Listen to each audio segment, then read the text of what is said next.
single mom on a farm.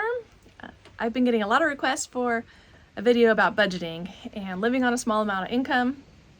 I've been excited to talk about this, but I've also been terrified that as soon as I get it posted, I'm going to forget something and I'll want to do it again. So I've been putting it off. But today, it's a really nice day outside. I thought I'm just going to sit here and do it. And if I forget things, oh well, maybe I'll do a follow-up eventually. Who knows? If you're new to my channel, I suggest you watch my story because it talks about where I've lived and some life experiences that might pertain to understanding this budget video. If not, hopefully you can kind of figure out where I've come from, or you can check out my blog, and the About section probably has some information where I've lived and how we've scrimped along the way. I grew up with pretty frugal parents. We've always had enough and everything we needed, but they were really good about like having powdered milk, you know, in those days in the 80s, and not wasting gas driving to town, recycling, reusing things, cooking from scratch. Just pretty frugal things. We didn't have fancy clothes, but we saved up for what we really did want, like a family car trip or something like that. So I appreciate that. Growing up that way, it's kind of in my blood now. So a lot of things I learned just growing up. When my husband was in medical school, he got a stipend for $18,500 a year. And at first I thought that was a ton of money, but as we expanded our family, it became not very much money to live off of. He would not sign up for food stamps or Medicaid or student loans like our friends were, so they were able to do more things, go to the movies or whatever, eat out. But we didn't do those things, mostly because he just won't sign up for things, not because he didn't agree with them, but he just will not sign up for things. So it became pretty tight, but I put a lot of things that I learned to good use, and I was kind of proud of being a poor medical student family, so I was okay with it. I love cooking beans, especially from raw. Just getting a Big Mac's pack is like a really, really cheap food, cheap protein, low fat, a lot of folic acid and other vitamins that you need, especially having babies. So I cook them in the crock pot, soak them or cook them overnight, and then put them in Ziploc bags for the freezer, and you can add them to meatloafs and taco meat, just sprinkle them on a salad.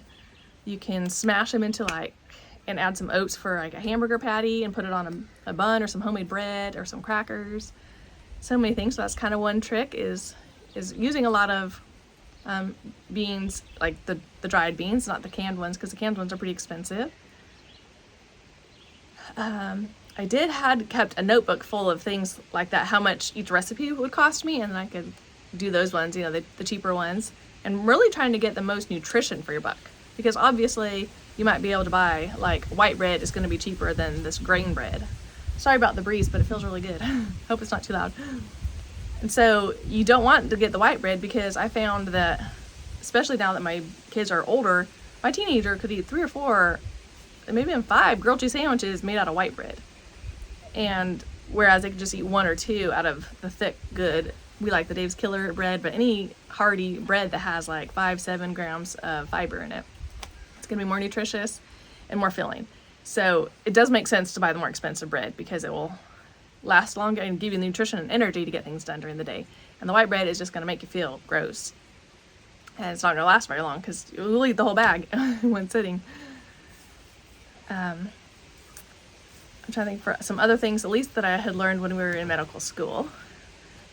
When our kids were first babies, we don't have a very big house, so we didn't have much storage, so for their clothes, I kept it very simple. I figured it was such a waste to have clothes. People are always saying, I got like 10 outfits still in the hanger, still with the tags on. And I was like, yeah, babies just do not need very much. I'm a pretty simple person, kind of a minimalist, and don't want to spend a lot of time folding their clothes, organizing them, cleaning closets, opening every drawer, looking for clothes for them to wear, or the matching pants or anything like that. We just had one closet, and ended up 4 kids being in it, and we just put shelves in it. I never had a dresser. I'm trying to remember what kind of shelves we had, but then I could just put each kid's clothes on there. And the basic easiest thing for boys is to have like we had khaki and navy and jeans for bottoms, so shorts and pants, those 3 colors, and like that's all. And then for shirts, just any shirts that would match those things, so like a gray and blue shirt, a gray and red shirt, red and blue shirts, and pretty much like a lot of good color t-shirts, kind of that color scheme will match jeans and navy and khaki. So every morning they can just pull out shirt, pull out shorts, and they're gonna match, and they can just put them on super easy. So I've always done that for my boys. That's made it really simple. They have pretty nice clothes. I've always gotten them at consignment sales. Sometimes I'd go to a consignment sale, like the ones that are, that chicken's making noises, the ones that are like semi-annual, and those are pretty fun. But I didn't always have the money to go to those.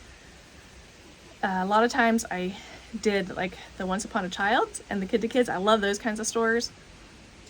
If I did get too many clothes, like hand-me-downs is what I would get, like big bags of hand-me-downs. That's majorly what our outfits were hand-me-downs. I don't know, maybe like 85% or something like that. But if I did need to just like swap out for clothes that my kids liked, if we didn't like some of the hand-me-downs, I could sell some of those at the consignment store, just go in and kind of trade it in. You know, they would give me like $45, and then I could buy clothes for my 4 kids with that, especially on the sale days, like Black Friday, they do have sale days, and usually it's like August and January, February. I think August and February are like the really good sale days for consignment stores. I don't do this anymore because there's no consignment sale stores within like 2 hours of my house, but I remember doing that when I had little kids. So go about those 2 times, and then you have to sell like your winter stuff in August. So you'd have to like hold on to it after the winter and sell it, and then whatever store credit you get, just go and spend it on kid clothes, because my husband didn't really let me spend money, and so that was a way that I could do it without him knowing, kind of, you know, just swapping clothes we didn't like for the ones that we did. So we did that for clothes, and then we've always been blessed with hand-me-downs. So if you let people know that you're willing to take some, then like people probably dump more than you want. I've just rarely ever just bought new clothes for my kids. Just once in a while. For birthday and Christmas presents, when our kids were little, especially those years in medical school, I would usually give them things from I got at a yard sale, or some hand-me-downs. You know, there might be like still a doll in a box, and so if I really loved it, then I would put it aside for a birthday present or Christmas present. So they're all very, very cheap. Our birthdays and Christmases those years. I mean, kids are so little and they don't really care. My oldest girl, baby, we had like no baby toys for her, and we just gave her like plastic lids from like yogurt and sour cream and stuff like that. She loved them. I mean, she was always just bending them and slapping them on the floor. She just played with junk, you know, the cardboard boxes from crackers or cereal, and then, you know, you play with it and you can throw it away, and then she can find something new to play with. So she had very little toys, and she was very happy. It was a very small house, so we never had like the extra saucer and bouncers and swings or a nice high chair or anything like that. So it's kind of a blessing to have a small house, because then you won't collect very much stuff, and to be poor and no space for things like that. So I just find that kids don't really need all those fancy toys. So people are always saying, oh, how can you have a kid? How can you afford a kid? I was just like, well, if you nurse the baby, it's like a free baby, right? I mean, the diapers are the main thing, because you can't reuse them unless you do buy reusables, which would be great. But otherwise, you know, regular diapers, you can't pass them on, and it's a cost you have to keep buying month after month. But otherwise, people just are so willing to hand down toys. Their babies are way more simple and happy than you think, just laying on the floor playing with something that's new and exciting, and not a toy that just makes a lot of noise. So our babies are all very cheap to raise, I guess you would say. I mean, they weren't a big expense for us. Let me put it that way. And then for birthdays, we did the yard sales. I'm trying to think what else I was gonna say. For birthday parties, we've always done really just what the kid wants as a family. I kind of learned this when my oldest was about to turn 1. I went to a 1-year-old's birthday party, her little friend, and you know, there's like 20 other babies there, ranging from like 5 months to 14 months old or whatever, and they're all crying, all these parents talking. The babies are all off their nap schedule. They're trying to give them cake, which babies, they don't even need cake. The baby itself was just crying and crying. I felt so bad for her. And it was like a long party, and we're supposed to like play inside for a while. We're supposed to go outside in the sandbox, and she had like water sand tables set up, and then there's like bubble machines, and I think like a clown came. I mean, it was extravagant for like 3 or 4 hours, and it's just like, the babies can't handle that much, in my opinion. That's what I was just feeling like as a new mom.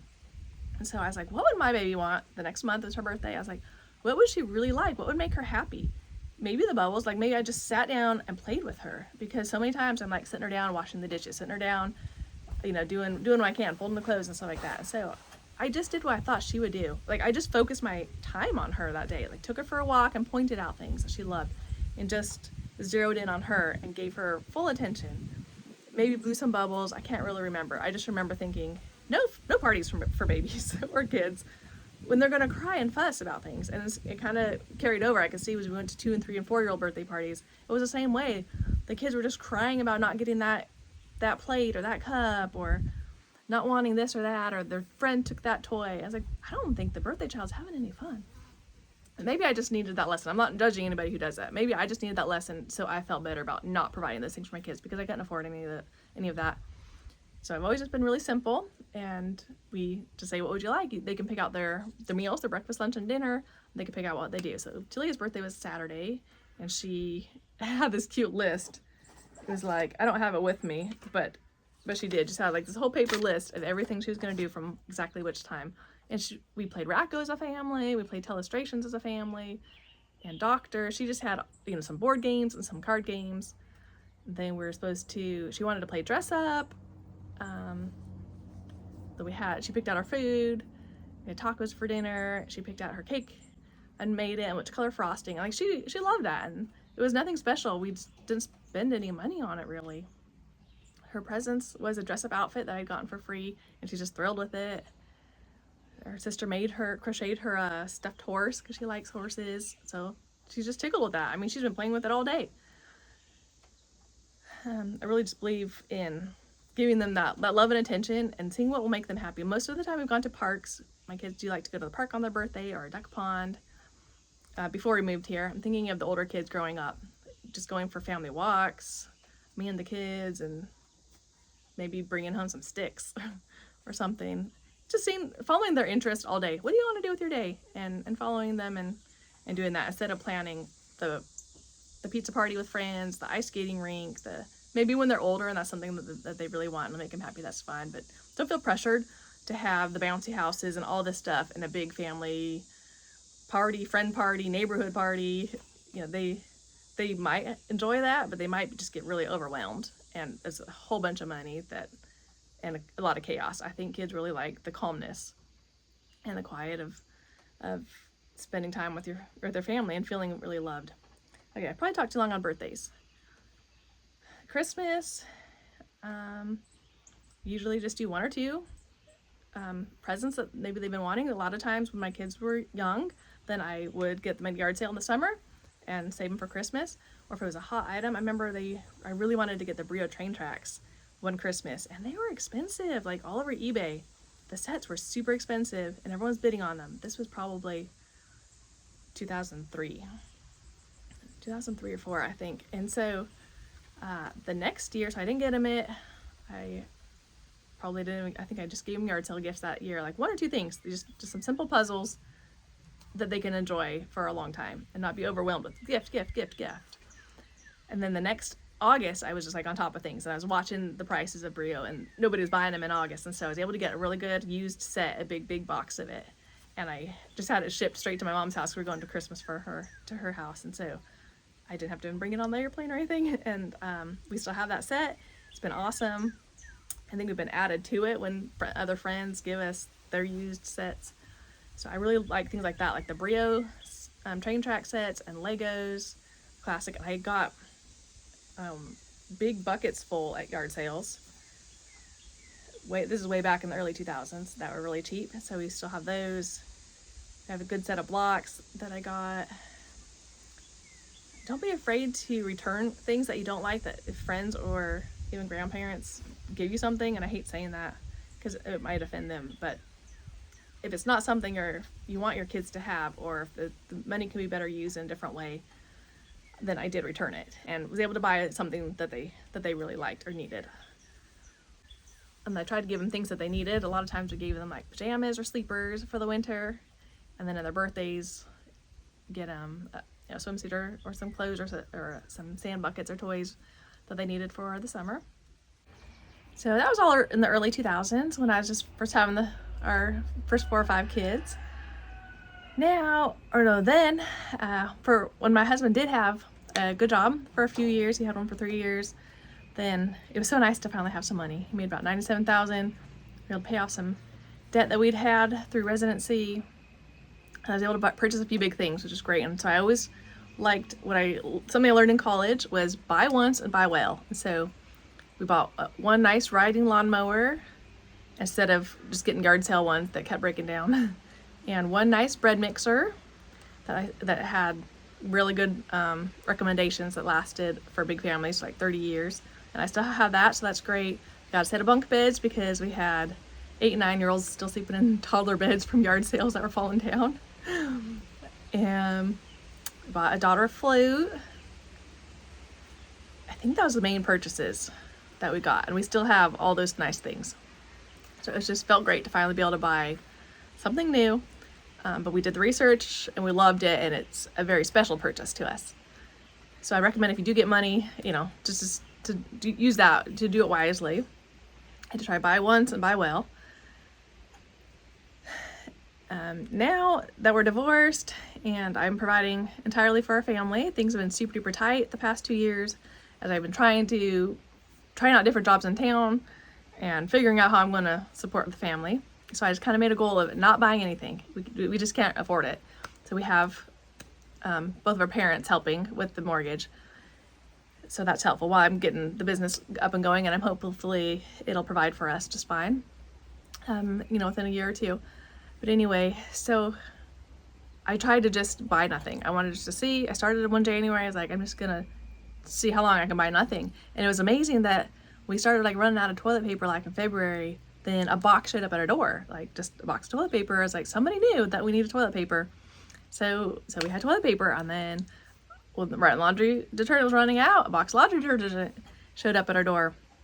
So we've had a lot of blessings like that. So I've had to buy very little of household essentials just because of nice people. Sometimes the people at church would just be like, hey, we went camping and brought all this toilet paper. I don't feel like taking it home. You take it. And I was like, sure, thanks. If you're willing to accept help like that, I always just felt like it was from God. It's like, I don't want to. I want to be the one sharing my toilet paper with other people, but I'll do it right now. I got young kids. It's more important that I'm spending time with them and staying home and homeschooling them and being poor than being gone all day or going back to school or something like that. Because I thought of being a doula. I think I shared this in the last video, but I think I'd have to be gone a lot we're way far from a town, so I'd have to find clients in a hospital or a birthing center or something that's far from our house, and I'd be driving, and then the kids would just be stuck at home if they had no way to get anywhere, so we just had one car. And for a while we didn't even have a driver, just myself. So anyway, that didn't seem like the right timing. I don't want to be leaving all hours of the night or day, never being able to plan. So we're not doing that. So I'm trying the business instead. I'm writing curriculum. I keep getting lots of questions about what I do for work. So I write homeschool curriculum. And so I'm hoping that, I can sell something, list it for $5, like a book study. So if you read the book, then you can get my book study, and it will tell you activities to do and some vocabulary words. I've done all that work for you and some questions to ask, and the children can just fill it out, or you can do it as a family if you homeschool. And if I list them for $5, I can just maybe get 400 people to buy them, eventually, as my business builds up. And then that could just be some passive income people can be buying, and I can keep writing more. So I am trying to do that. And I do some homeschool coaching or parenting coaching. We sell our eggs and our blueberries. I do some nature camps, which I love to bring little kids to my farm out here and take them in the woods and let them play in the dirt and just have a free day of playing and not worrying about soccer practice and this and that and everything, but just be a kid outside in the summer. So I love doing those. I babysit some other kids sometimes. Circumstances, some months are great and some months are not. They don't need me much. But I don't have a steady babysitting because I just didn't want to be tied down every single day. But I do love to sporadically babysit. We've helped people move. We've helped people clean their houses. We've stacked firewood. Just the months that we need the most help, a lot of times those jobs just fall in our lap. And those are really helpful while I'm still able to be home with my children and homeschool and then work on the business side of things. Okay, so that's what I'm doing for work. So things are really tight right now, but they're getting better as life always gets better. So like I said, I was trying to just not spend any money. and try not to go anywhere to save some gas. I forgot what else I was going with that. Just keep showing up for us, like the plastic bags and the foil when we need it. And so I guess I encourage you to do that. Like, just say, what if we just did not spend any money this week? We've never eaten out, like we're just not eating out family, so that's fine. We don't do any services, like I've always cut my boys' hair. So, and I usually have like one of my sisters, my daughters, cut my hair. So when we don't do other kinds of services like that, like laundromats or anything, we just never have, so that saves us the money there. What else do people buy during the day? Because I'm trying to think. So many people say like, oh, I don't have money for that.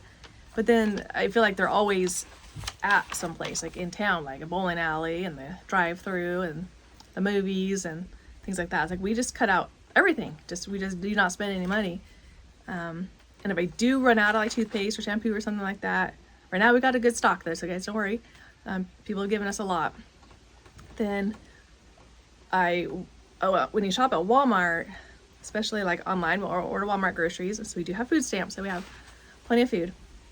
Then it'll say like buy 2 Cheerios and you'll get 75 cents for Walmart cash. And so you just click the boxes. So I do that because then I can buy the food, and then it's not every item obviously, but I think it's like items that would have had a coupon on it if you bought it in the store.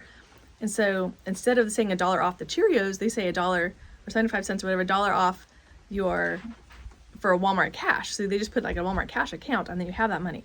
So I can do that, and then after about a month I might have like $12 of Walmart cash, which is great because that's what I can spend on toothpaste or shampoo or a new pair of fingernail clippers, toothpicks, matches for our fire, things like that we can't use for food stamps. I wish we could use food stamps for some basic like hygiene items, the feminine products, or some basic kitchen items like trash bags, but you can't. So I try to save up the Walmart cash for that, or my blood gift cards, or any other just random gift cards that somebody might give me. One lady at church one time just said she got a Visa gift card, and she's like, I don't like them because they're difficult to spend. Here, you have it. So I had that, and I was able to buy trash bags and some things like that when we needed it. So basically try not to actually spend real money, but just use gift cards or cash back things. For utilities, we try to burn with our wood stove all the time and not use our heater unless it gets really cold. So I leave it on about 60 or 62 just to keep the house a little warm, I guess, when you wake up, so that it's at a level so that you can build the fire and warm it up from there instead of warming it up from like 40. Mostly because our wood stove is in a sunroom, it's not in our main area, so it's really hard to get the heat to come into the main area. But someday, when my business is doing great, I'm going to move the wood stove into the living area and kind of remodel a little bit, so that because then I know it's a great wood stove, it'll heat up the whole house. We never ever have to use a heater, because I grew up never using the heater. Like, I don't know if we had one. So for air conditioning, it doesn't have central air. It has the central heat on the bottom floor only, not upstairs, but it doesn't have central air at all. But we have a window unit, and we just kind of have a goal, don't put it in until July 1st. And you can open the windows. You can suffer through a little bit. I think these days nobody is okay about being uncomfortable. I don't know if I said that right. People will not be uncomfortable, like, oh, I'm cold, turn up the heater. I'm hot, turn on the air conditioning. Instead of like, first we layer, like when we're cold, we all put our sweaters on. We lift some weights into jumping jacks. We go outside and stack wood and chop wood. I mean, nothing warms you up faster than chopping wood. So, and it's okay to be cold. It makes you appreciate summer when it's hot, as if you felt the temperature. You guys probably all know this. I feel like I'm teaching things that all my listeners already know. I need to teach other people this, but I'm still teaching anyway. So, what else was I gonna say? Our water heater, we keep it on 112 in this winter, and that's about, so you just turn on the hot water and that's all you need. You never need to turn on the cold water, because that's just like the perfect hot water. And then you don't have to spend the time adjusting them. And in the summer, I turned it about to 110, and it's still, I can maybe turn it down another degree, because I usually still have to turn on some cold because it's still pretty hot, because our house is pretty hot. We just have the one window unit. We don't try not to use it much. So it kind of feels good to take a cold shower. I wash all my clothes in cold water. We don't use a laundromat, even though we probably, like some of their suits probably should be used at the dry cleaner. Is that what it's called? Not a laundromat, dry cleaner. But they were like given to us or found at a yard sale, so I feel like I can't spend like $8 dry cleaning them if they don't cost that much. And we had no problem with washing them, so we just wash all our clothes in cold water and dry them, or hang dry them outside on nice days like today. What other frugal tips are there? Oh, one thing that's been a huge blessing to us lately is I got an invitation to join an Amazon program that will send you some free things if you give them a review. And that was like a huge miracle that I even saw the email, because I usually didn't have time to check my email. It was like in the junk box or something like that. And that I would have opened it because it looked like junk, but it wasn't. And so I'm so blessed to have seen that email.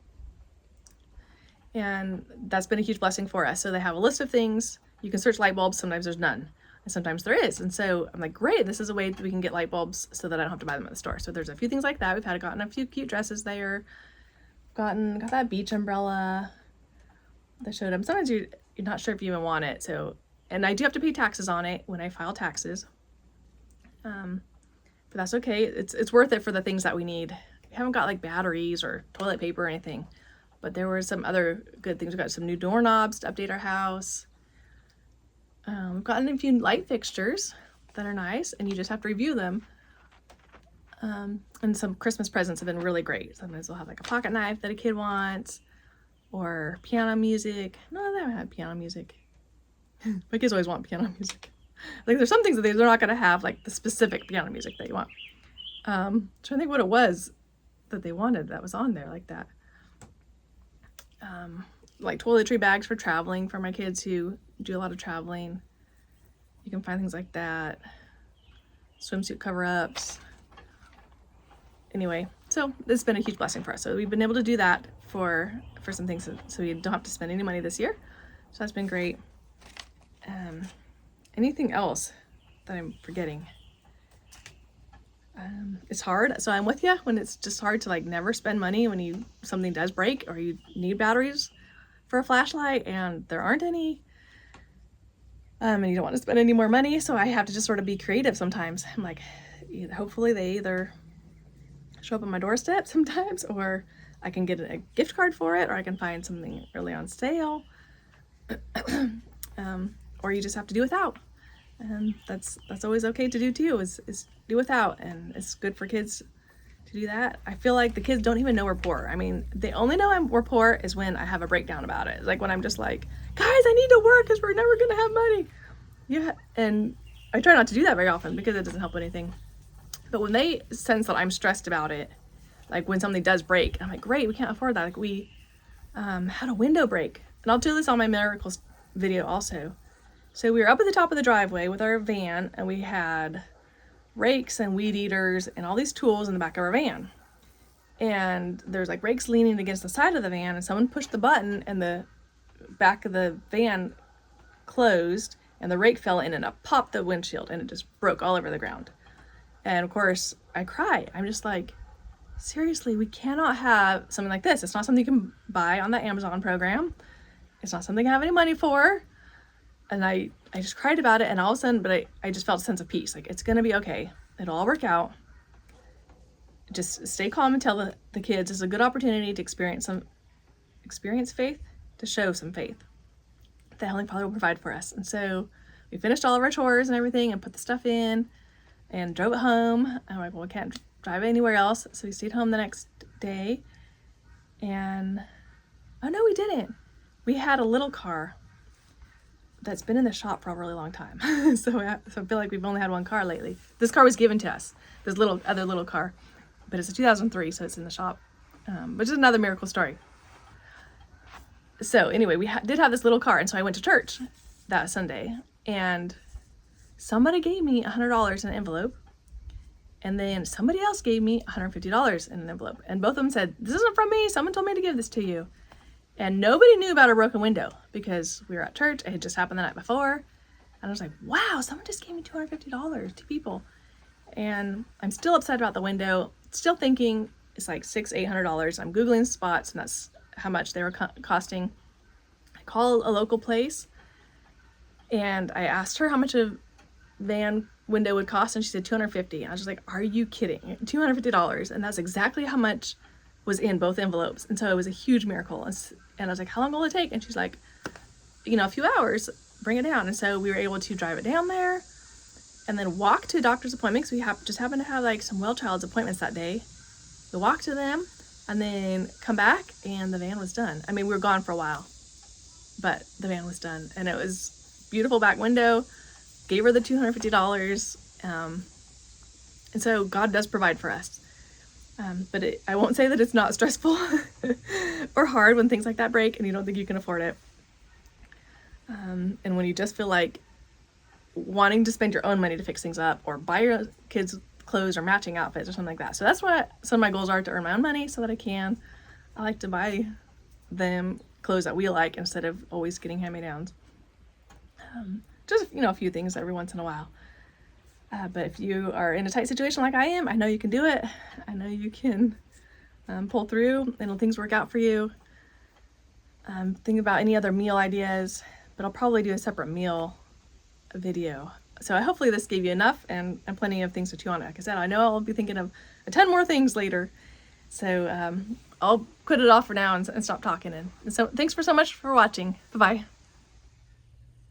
I'm just hanging out in the little boy's bedroom waiting for them to come to bed.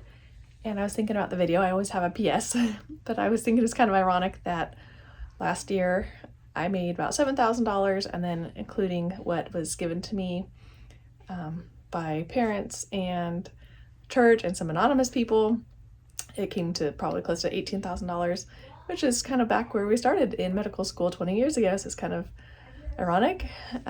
Back then though, a very small portion went to our mortgage, just the $400, and we didn't have to have any other help from anybody else or government assistance or anything, so that's cool. Now we are, because our mortgage is so much more of it, but hopefully it's just very temporary and not for long. And I also believe that it's such a blessing to live here, and that the children growing up here, being raised here, and me staying home with them will help them develop into wonderful people to go out and serve their community.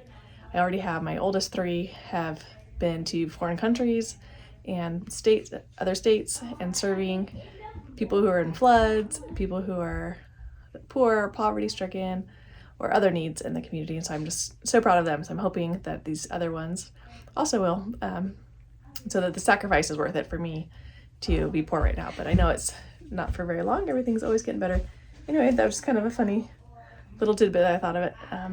Here come the little boys now. What do you want to show me? I made a more real Tesla Cybertruck.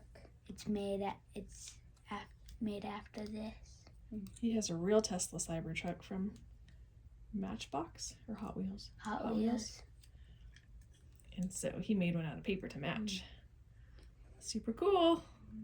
Do you know what I'm doing in your room? Telling a story. Waiting to tuck you in. Waiting to tell you a story and tuck you in. Say goodbye.